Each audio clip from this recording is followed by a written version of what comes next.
ഒരു ദിവസം തൃപ്പൂണിത്തറ പള്ളിയിൽ പോയപ്പോഴാണ് ഞാനൊരു സംഭവം കണ്ടത്. ഒരു 10 വർഷം മുമ്പാണ് ഞാൻ പള്ളിയിൽ കുർബാനയ്ക്ക് പോയതാണ്. സെൻറ്റ് മേരീസ് പള്ളിയിൽ അകത്തോട്ട് നമ്മൾ ഫ്രണ്ട് ഡോറിലൂടെ കയറി ചെല്ലുമ്പോൾ കുർബാന കുറച്ച് ആയിട്ടുണ്ട്. പാട്ടിൻ്റെ സമയത്ത് ഒരു ചേട്ടൻ ഫ്രണ്ടിൽ അവിടെ പിയാനോ വായിച്ചുകൊണ്ടിരിക്കുക.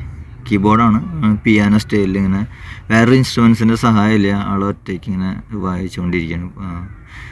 വേറെ റിതമോ വേറെ അകമ്പടി വാദ്യങ്ങളൊന്നുമില്ല. ആൾ അത്രയും രസമായിട്ട് ആ പിയാനോയിൽ മാത്രം ആൾ അത്ര സ്റ്റൈലിൽ വായിച്ചുകൊണ്ടിരിക്കുക. അപ്പോൾ ഞാൻ എൻ്റെ മനസ്സിൽ വിചാരിച്ചു എപ്പോഴെങ്കിലും ഇദ്ദേഹത്തെ കൊണ്ടൊന്ന് പരിചയപ്പെടണം എന്ന് വിചാരിച്ചു. അത് കഴിഞ്ഞിട്ടൊരു 4-5 കൊല്ലം മുൻപാണ് ഞാൻ ഒരു ചെറിയൊരു കീബോർഡ് മേടിച്ചപ്പോൾ ഞാൻ അപ്പോൾ മനസ്സിലോർത്തു അദ്ദേഹത്തോട് എന്തെങ്കിലും നമുക്ക് നോളജ് അവിടെ നിന്ന് കിട്ടാൻ ഞാൻ ചോദിക്കും, സംശയം ചോദിക്കും. ഫിംഗറിങ്ങിൻ്റെ സ്റ്റൈലുകൾ, കൈകൾ എങ്ങനെയൊക്കെയാണ് പോക്കും ഒക്കെ അത് വിചാരിച്ച് അങ്ങനെ മനസ്സിൽ ഓർത്തു.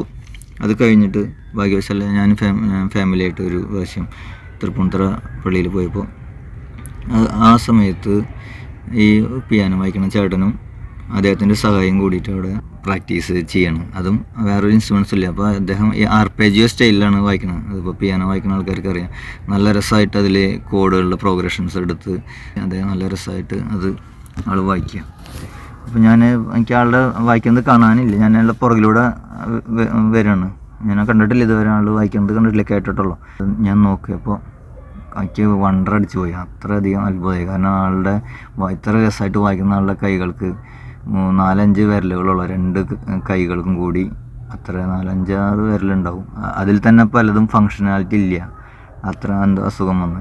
അതേപോലെ ആ വൈകല്യത്തെയൊക്കെ മറികടന്ന ആൾ എന്ത് രസമായിട്ട് അത് വായിക്കുന്നറിയാം.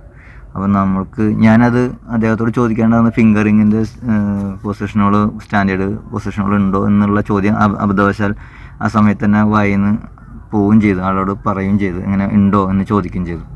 അപ്പോൾ അദ്ദേഹം എൻ്റെ അടുത്ത് പറഞ്ഞ ഇതിന് കറക്റ്റായിട്ടുള്ള സിസ്റ്റമാറ്റിക് ആയിട്ടുള്ള മെത്തേഡുകളുണ്ട് ഫിംഗറിങ് സ്റ്റൈൽ പൊസിഷനുകൾക്ക്, പക്ഷേ എനിക്കത് പറ്റില്ലല്ലോ. എനിക്ക് എൻ്റെ വിരലുകൾ നീ കണ്ടില്ലേ, അതുകൊണ്ടാണ് ഞാൻ ഇങ്ങനെ ചെയ്യുന്നത്, പ്രാക്ടീസ് ചെയ്ത് എനിക്ക് കംഫർട്ടായ രീതിയിലാണ് ഞാനിത് വായിക്കുന്നത്.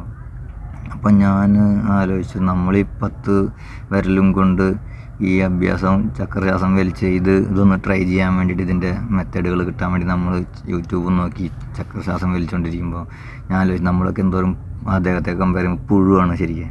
അത്ര പോലെ അദ്ദേഹം ആ വൈകല്യത്തെ മറികടന്ന് എന്തോരം ഹാർഡ് വർക്ക് ചെയ്തിട്ടായിരിക്കും ഈ ഒരു ലെവലിൽ എത്തിയിട്ടുണ്ടാവുക.